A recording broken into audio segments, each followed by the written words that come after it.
we have done, I came here to witness an old abandoned train which they themselves fixed, and it was rolling.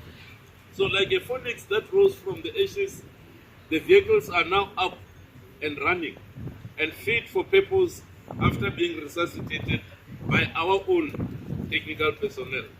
This noble initiative has resulted in the South African Army being able to save a lot of money, because other people are coming up with ideas to say the South African Army must also equally be given the opportunity to be part and parcel of the strategic defense packages in their own way.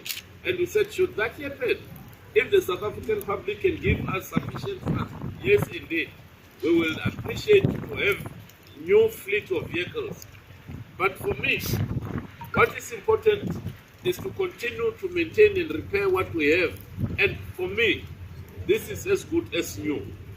So, to the Chief of the Army and the entire team, today as we're standing here, we've got numerous Caspers, Mambas, Samil 50s, 100s, Samil 50 Smith trailers, field stoves, Unimogs, all these were repaired here.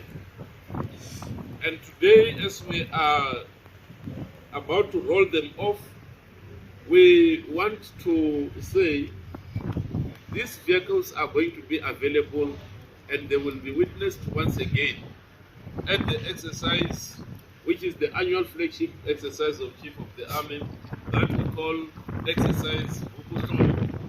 This exercise takes place in one of the main leading training areas in Loata, which we call the South African Combat Training Center.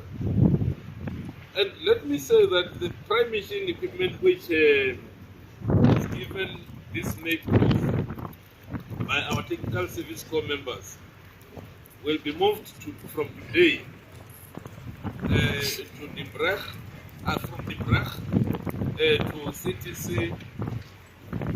We will keep them there and test them again in that terrain.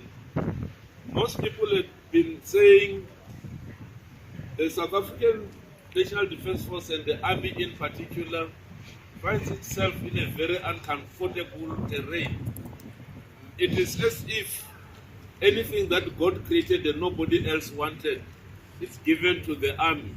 We say no, we opt to go to rough terrain so that we pity our equipment and personnel against the most difficult, so as to be able to fight in any other terrain that we find ourselves in. So this equipment that you see here is going to be subjected again to rigorous tests during exercise Vogelhomen, which then will tell us should we want to deploy anywhere, these vehicles will be ready and available.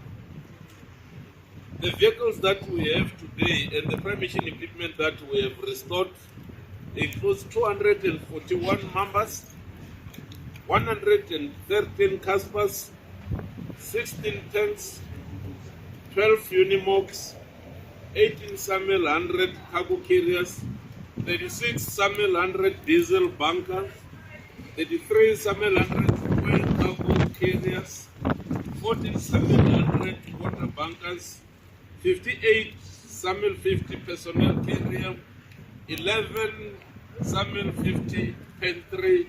These are our refrigerators for storing our perishable food.